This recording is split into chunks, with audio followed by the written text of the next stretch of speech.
بسم اللہ الرحمن الرحیم۔ السلام علیکم ورحمۃ اللہ وبرکاتہ۔ دوستوں، میں مفتی عبدالوہاب قاسمی ایک بار پھر آپ کی خدمت میں حاضر ہوا ہوں۔ ایک بھائی کی طرف سے یہ سوال معلوم کیا گیا ہے کہ کیا خفین پر مسح کرنا جائز ہے یا نہیں؟ خفین پر مسح ہو جائے گا یا نہیں؟ اس پر ہم مسح کر کے نماز پڑھ سکتے ہیں یا نہیں؟ اس بارے میں صحیح رہنمائی کر دیجیے قرآن اور حدیث کی روشنی میں۔ اس مسئلے کا جواب یہ ہے کہ خفین پر مسح کرنا جائز ہے۔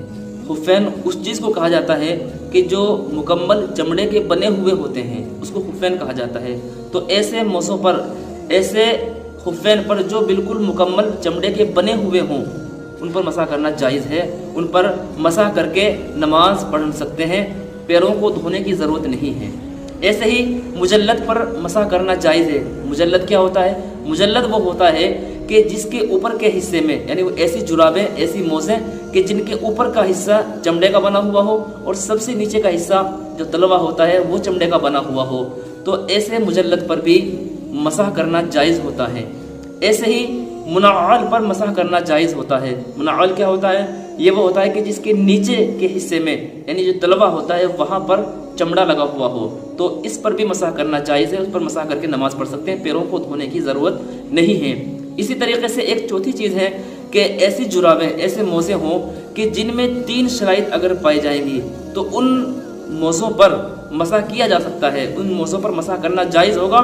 شرط یہ ہے کہ ایسی جرابوں پر 3 شرط کا ہونا ضروری ہے، 3 شرطوں کا پانا اور 3 شرطوں کا ہونا لازم اور ضروری ہے۔ جن میں ایسی جرابیں ہوں کہ وہ اتنی بھاری بھرکم ہو، اتنی موٹی ہوں کہ اگر پانی ڈالا جائے تو پانی اندر تک نہ پہنچے۔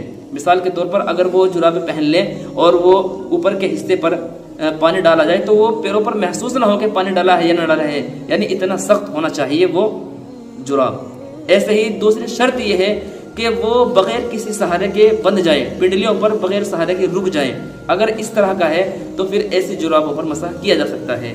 اسی طریقے سے ان جرابوں کی ایک تیسری شرط یہ ہے کہ وہ ان کی لمٹ اتنی زیادہ ہو، اتنی بھاری بھرکم ہو کہ وہ اپنے آپ بندھ جائیں، یعنی کسی کی کوئی سہارا نہ ہو، پنڈلیوں پر اپنے آپ وہ رک جائیں۔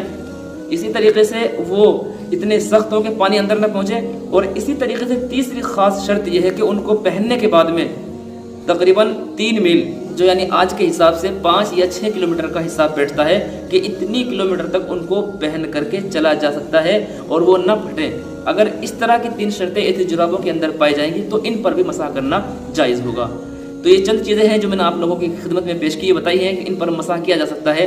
البتہ ایسی جرابیں کہ جن میں یہ شرائط نہ پائی جائیں، نہ وہ خفین ہوں یعنی مکمل چمڑے کے ہوں، نہ وہ مجلد ہو یعنی اوپر کا حصہ اور نیچے کا حصہ چمڑے کا ہو، نہ وہ منعال ہو یعنی نیچے کا حصہ چمڑے کا ہو، نہ وہ ایسی جرابیں ہوں کہ جن میں 3 شرائط پائی جائیں کہ وہ اتنی دور پہن کر کے جائیں کہ جس میں 3 میل تک کوئی پھٹے نہ، اتنا بھاری بھرکم ہو، یا اس میں پانی نہ اندر پہنچے، یا اسی طریقے سے بغیر سہارے کے وہ رک جائیں۔ اگر یہ ساری شرائط موجود ہیں تو ایسے خفین پر اور ایسے موضوع پر مسح کرنا جائز ہوگا، ورنہ جائز نہیں ہوگا۔ اب رہا مسئلہ سوال، آج کے دور کے جو موزے چل رہے ہیں اونی موزے ہیں، یہ سوتی موزے ہیں، کاٹن کے موزے ہیں جو ہم پہنتے ہیں، یہ نارملی حالت میں پہنتے ہیں، گرمیوں ہوں یا سردی ہوں، عام طور سے سبھی پہنتے ہیں، تو ان پر مسح کرنا کسی بھی صورت میں جائز نہیں ہوگا۔ جو بعض حضرات کرتے ہیں وہ غلط کرتے ہیں، ان کی نماز ہی نہیں ہوتی ہے۔